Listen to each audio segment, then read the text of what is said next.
Hello everyone, मेरा नाम पूजा मालविया है। मैं आप सभी का स्वागत ऑनलाइन पढ़ाई पर करती हूँ और यहाँ पर आज आपको 3 महीने की स्ट्रैटेजी बताने आई हूँ कि किस तरह से आप 3 महीने की प्रिपरेशन में अपना किसी भी गवर्नमेंट एग्जाम को आप जो दे रहे हैं उसको आप क्लियर कर सकते हैं। ये स्ट्रैटेजी मैंने खुद ने अपनाई थी और 3 से 4 महीने की पढ़ाई में मैंने अपना एग्जाम को क्लियर किया था। आप साइड में देख भी सकते हैं कि मेरा जनरल कट ऑफ क्लियर था। तो यहाँ पर मैं आपको स्टेप्स बताऊंगी और इस वीडियो का डिस्क्लेमर यही है कि आपको जो स्टेप्स मैं बताऊंगी इस वीडियो को स्किप नहीं करना है, इस वीडियो को पूरा देखना है। जब आप पूरा देखेंगे तब आपको लगेगा कि इन स्टेप्स को मैं फॉलो करूं और मैं भी गवर्नमेंट एग्जाम को निकालूं। तो चलिए सीधा वीडियो को स्टार्ट करते हैं। कोई फर्स्ट टाइम विजिट कर रहा है तो चैनल को सब्सक्राइब कर देना। यहाँ पर एनसीईआरटी साइंस का कंटेंट मिलता है, डेली #10 का डोज चलता है, जहाँ पर किसी भी गवर्नमेंट एग्जाम की तैयारी कर रहे हो तो ये सारे वीडियोस आपके साइंस के हेल्पफुल रहते हैं। तो चलो वीडियो की तरफ चलते हैं। तो सबसे पहली बात है कि आप बहुत समय से तैयारी करते आ रहे हैं, आपको खुद को पता है कि आप कितने समय से तैयारी कर रहे हैं, बहुत सारे एग्जाम्स की तैयारी कर रहे हैं, मल्टीपल एग्जाम्स आप दे भी रहे हैं। अब यहाँ पर अगर मैं आपको टारगेटेड एग्जाम बोलूँ कि बीपीएससी टीआरई 4 या DSSS, अब इस एग्जाम के लिए आप खुद सोचिए कि आप कितनी इस चाह में है कि इसका नोटिफिकेशन आउट हो जाए, इसके फॉर्म फिल हो जाए। आपने हर एक जगह ये कोशिश करी होगी, इस चीज को खोजा होगा कि कोई एक ऐसा वीडियो वाला हो, कोई एक ऐसा चैनल वाला हो जो कि ये चीज बताए कि इसका एग्जाम कब आएगा, इसका एग्जाम कब होगा या इसका फॉर्म कब आएगा। और इसी वजह से आपकी जो तैयारी 100% होनी चाहिए वो तैयारी क्या रह जाती है, 30 से 40% रह जाती है। क्योंकि हमारा जो समय है, जो हमारा एक सेकंड का जो समय इंपॉर्टेंट है, वो समय किसमें चला जाता है, सिर्फ इस वीडियो को खोजने में कि एग्जाम कब आएगा और एग्जाम कब होगा।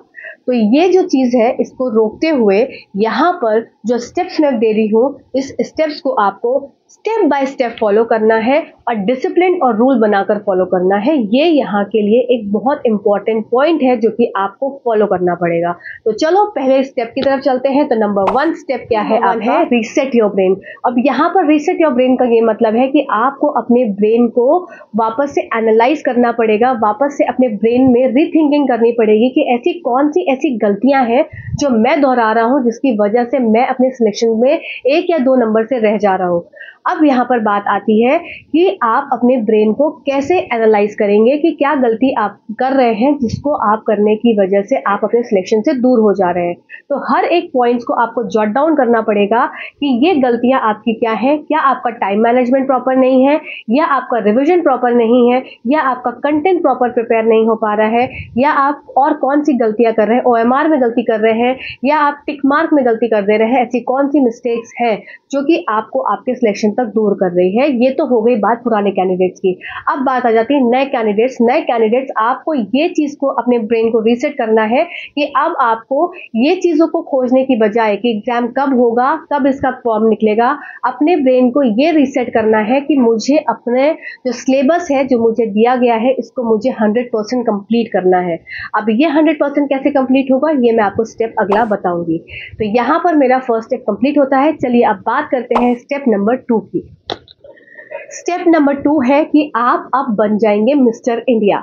मिस्टर इंडिया इस तरीके से कि अब आप गायब हो जाएंगे सोसाइटी से, अपने परिवार को भी बता देंगे कि अब मेरे पास समय नहीं है, मैंने अपने को 3 महीना दिया है और इस 3 महीने में गायब हूँ।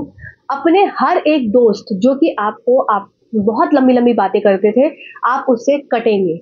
आप उसको बोल देंगे कि मेरे पास अभी 3 महीने तक समय नहीं है, मुझे कॉल मत करो।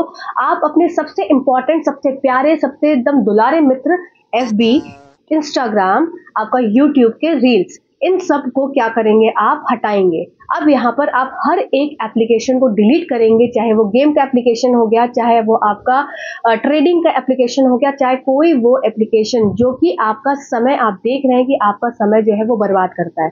तो हर एक वो एप्लीकेशन फोन का, उसको आप अनइंस्टॉल करेंगे। जैसे FB हो गया, इंस्टाग्राम हो गया, आपका क्या यूट्यूब के जो रील्स वाला सेक्शन हो गया, आप उसको अलग से तो कर नहीं सकते। तो अपने माइंड को आप क्या करेंगे, हैक करेंगे। इस मोमेंट पर अपने माइंड को इस तरह से हैक करेंगे कि मेरा माइंड जिस तरीके से मैं चाहूंगा कंट्रोल्ड वे में चलता चला जाए। स्टेप नंबर 3 आपको आपके लक्ष्य तक पहुंचाने के लिए है कि आपको एक प्रॉपर ऑथेंटिक सोर्स को खोजना होगा जिससे कि आप पढ़ाई करेंगे।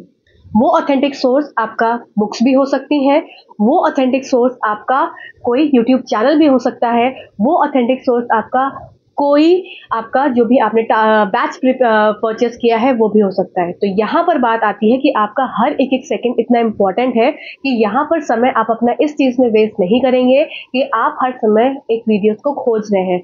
आपको 1 दिन 2 दिन बैठ के पहले ही अपने इस ऑथेंटिक सोर्स को खोज लेना है, जिससे कि आप जिस दिन से अपना डे फर्स्ट स्टार्ट करें उस दिन से आपका कहीं खोजने में समय ना जाए, आप सिर्फ स्टार्ट कर दें अपनी चीज़ों को। तो यहाँ पर इस स्टेप को आपको फॉलो इस तरीके से करना है कि 2 दिन का स्टार्टिंग, जब आप जिस दिन से भी आप इस पूरे लक्ष्य को 3 महीने की पढ़ाई को स्टार्ट करेंगे, उसके 2 दिन पहले आप अपना एक ऑथेंटिक सोर्स, एक प्रॉपर सोर्स अपना उसको चैनलाइज कर लेंगे कि आपको इसी सोर्स से पढ़ना है और आप इस सोर्स से पढ़कर अपने समय को बचाते हुए आगे बढ़ेंगे। यहाँ पर सबसे इंपॉर्टेंट चीज़ हो जाती है कि आप किसी भी चीज़ को अगर देख रहे हैं तो वो आपका वन शॉट वीडियो होना चाहिए। वन शॉट वीडियोस क्या होते हैं, आपने जहाँ पर छोड़ा आप उसके आगे से ही उसको प्रिपेयर करते हैं। तो वन शॉट वीडियोस बहुत हेल्पफुल होते हैं। तो यहाँ पर कोशिश करिएगा कि जहाँ पर भी आपको वन शॉट वीडियोस मिले, जिस भी पर्टिकुलर सब्जेक्ट की आप तैयारी कर रहे हैं, तो वहाँ पर वो बहुत ज़्यादा हेल्पफुल रहते हैं।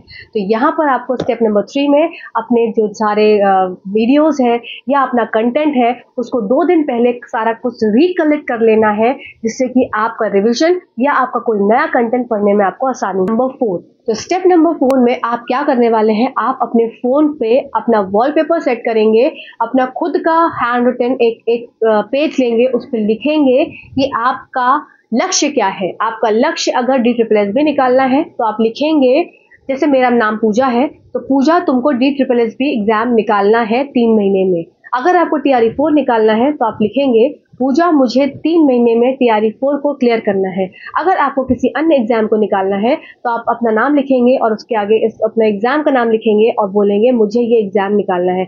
अगर आप मल्टीपल एग्जाम्स दे रहे हैं तो आप लिखेंगे पूजा मुझे किसी भी गवर्नमेंट एग्जाम में इस बार सेलेक्ट होना है।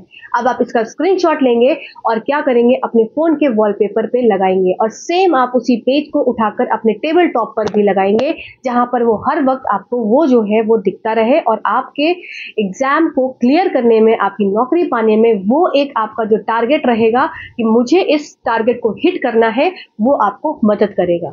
अब स्टेप नंबर 5 है आपका सेट योर डेली टारगेट्स। अब यहाँ पर आप अगर एक बिगिनर हैं तो आप लंबा समय पढ़ाई करने के लिए नहीं बैठ पाएंगे, क्योंकि पढ़ाई करने में हमको अपने टाइम को सेट करने में, टाइम मैनेजमेंट में, माइंड को इस तरह से फ्रेम करने में कि मुझे पढ़ाई करनी है, इसमें टाइम लगता है। तो आप एज अ बिगनर क्या करेंगे, अपने 3 महीने के डे 1 को स्टार्ट करने से पहले अपने को 1 हफ्ता देंगे और इस 1 हफ्ते में अपने टाइम को मैनेज करना सीखेंगे। टाइम को मैनेज किस तरीके से करेंगे कि आप अपने ब्रेन को कहेंगे कि मुझे इतने देर 2 घंटे पढ़ना है। अब 2 घंटे लगातार नहीं पढ़ पाएंगे, आप उसमें अपना 10 मिनट का ब्रेक लेंगे, फिर आधा घंटा पढ़ेंगे, फिर 10 मिनट का ब्रेक लेंगे, फिर आधा घंटा पढ़ेंगे। इस तरह से कोई बिगनर है तो अपने को पहले वो 1 हफ्ता ट्रेन करेगा अपने माइंड को, क्योंकि यहाँ पर आप 1 मिनट भी वेस्ट नहीं कर सकते जब आप डे 1 को स्टार्ट करेंगे। तो यहाँ पर बिगनर्स अपने टाइम को मैनेज करेंगे पहले 1 हफ्ते की प्रैक्टिस कर और फिर बैठेंगे, और जो पुराने समय से तैयारी करता हुआ आ रहा है वो अपने टारगेट को स्मॉल टारगेट में डिवाइड करेगा। किस तरीके से, जैसे कि आपने क्या किया, आपको जो सब्जेक्ट्स हैं उसको आप डिवाइड कर लेंगे। जितने भी आपके पास सब्जेक्ट्स हैं, मान लो 14 सब्जेक्ट्स हैं, अब 14 सब्जेक्ट आप एक दिन में नहीं पढ़ सकते, तो एक दिन में 3 सब्जेक्ट का टारगेट रखेंगे और टारगेट आप एक दिन पहले रात को ही सेट करेंगे। फॉर एग्जाम्पल कि मुझे मॉर्निंग से आफ्टरनून के बीच में मैथ्स कंप्लीट करना है, आफ्टरनून से इवनिंग के बीच में मुझे एक इंग्लिश पढ़ना है, फिर नाइट के टाइम मुझे हिंदी पढ़ना है। तो इस तरीके से 3 सब्जेक्ट्स का आपने स्लॉट फिक्स कर लिया, फर्स्ट स्लॉट, सेकंड स्लॉट और थर्ड स्लॉट। तो इस तरह से आप डेली टारगेट्स को सेट करेंगे और डेली टारगेट्स को स्ट्रिक्टली और डिसिप्लिन वे को फॉलो करते हुए अपने इस टारगेट को कंप्लीट करेंगे। अब यहाँ बात करती हूँ स्टेप नंबर 6। स्टेप नंबर 6 जो कि आपको आपके लक्ष्य तक पहुंचाएगा कि आपने जो भी टारगेट अपना बनाया था, डेली रूटीन था, डेली टारगेट था, जो भी आपको कंप्लीट करना था सिलेबस, आप उसका रिवीजन करेंगे। आपने जो भी डेली टारगेट्स किया है, फॉर एग्जाम्पल मैंने जो भी अपना टारगेट आज का रखा वो मैं अब रिवाइज भी कर सोऊंगी। तो आपका रिवीजन आज जो मैंने पढ़ा उसको मैं रात में रिवाइज जरूर करूंगी। फॉर एग्जाम्पल मैंने मैथ का टॉपिक लिया था नंबर सिस्टम।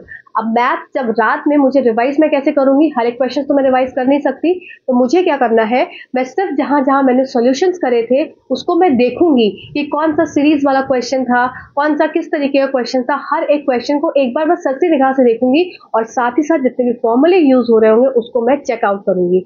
साथ साथ अगर मैंने इंग्लिश किया तो इंग्लिश में अगर नाउन किया तो नाउन के मैं सारे टाइप्स देखूंगी और देखूंगी उसका रूल क्या था इंपॉर्टेंट सिर्फ मैं एक सरसरी निगाह से देखूंगी, क्योंकि जो मैंने सुबह पढ़ा है, मैंने अपने टारगेट को जो कंप्लीट किया है वो मेरे दिमाग में फ्रेश है। अगर मैं रात में उसको रिवाइज करूंगी तो मेरे दिमाग में एकदम फिट हो जाएगा।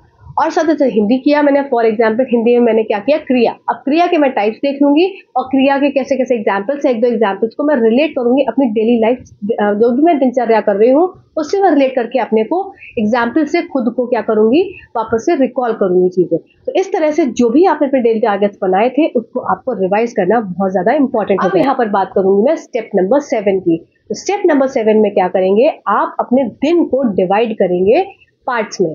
फॉर एग्जाम्पल आपने अपने दिन को डिवाइड किया 4 पार्ट्स में। अब 4 पार्ट्स में कैसे, सुबह का, फिर आपका दोपहर का, फिर आपका इवनिंग का, फिर आपका रात का। अब सुबह का और रात का जो समय रहेगा आपका, सुबह मॉर्निंग और रात नाइट। नाइट और मॉर्निंग का जो समय रहेगा वो आपका रिवीजन का रहेगा।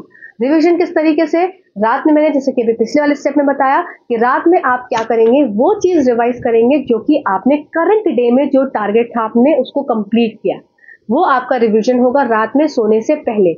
मॉर्निंग में आपका क्या रिवीजन होगा, जब आपका डे स्टार्ट हुआ तब आप क्या करेंगे, जो भी आपने पिछले दिन पढ़ा। फॉर एग्जाम्पल मैंने आज जो मैंने बताया आपको कि मैंने नंबर सिस्टम पढ़ा, मैंने नाउन पढ़ा और मैंने क्रिया पढ़ी। अब मैं सुबह नेक्स्ट डे उठूंगी तो मैं क्या करूंगी, मैं सबसे पहले नंबर सिस्टम, नाउन, क्रिया, इसको मैं अपने जो मैंने पार्ट में डिवाइड करा है डे को, उसमें सबसे पहले रिवीजन मैं इस चीज का करूंगी। रात में रिवीजन जो मैं नया पढ़ा था उसका करना है। बाकी बचे हुए 2 स्लॉट्स जो हैं आपके, अब ये रिवीजन आपका बहुत फास्ट होगा, आप बिलीव करिए। आपको जितना समय पूरे दिन में पढ़ने में लगा था ये 3 चीज, आपका रिवीजन 1 से 1.5 घंटे में पूरा कंप्लीट हो जाएगा। आपका जैसे 1 से 1.5 घंटा हुआ, आपका फर्स्ट स्लॉट खत्म हो गया, आप सेकंड स्लॉट को स्टार्ट करेंगे, चाहे वो आपका 10 बजे स्टार्ट हो, चाहे 11 बजे स्टार्ट हो, चाहे 9 बजे स्टार्ट हो। ये आपके ऊपर है, आप कितने बजे जग रहे हैं, कितने बजे आप पढ़ना स्टार्ट कर रहे हैं। उसके बाद आप नए चीज में जो सेकंड पार्ट और थर्ड पार्ट है हमारे पूरे डे का, उसमें आप नई चीज पढ़ेंगे। अब नई चीज इस तरीके से, जो भी आपने 3 सब्जेक्ट को है, अब उस 2 पार्ट्स में आपको 3 सब्जेक्ट को डिवाइड कर लेना है, फिर लास्ट में वापस वही जो आपने करंट डे का जो टारगेट था उसको रिवाइज करना है। तो इस तरीके से यहाँ पर हमारा स्टेप नंबर 7 फिनिश होता है। लेते हैं सबसे मोस्ट इंपॉर्टेंट स्टेप की, जो कि ये सारी चीजों को करवाएगा, वो है स्टेप नंबर 8। स्टेप नंबर 8 है कंसिस्टेंसी। अगर आप किसी चीज में कंसिस्टेंट है, मतलब रेगुलर है, जैसे मैं आपको एक एग्जांपल दूं कि खरगोश और जो रैबिट और आपके कछुए की जो एक रेस है, उसमें जो कछुआ था वो रोज चल रहा था और अपनी रेस को निरंतर वो चलता चला जा रहा था, और जो खरगोश था वो स्टार्टिंग में तो बहुत स्पीड से चला पर बीच में क्या हो गया, स्लो हो गया। तो जीता कौन, कछुआ। तो यहाँ पर आपको कछुए की चाल के साथ साथ आपको रैबिट की चाल की भी आवश्यकता है।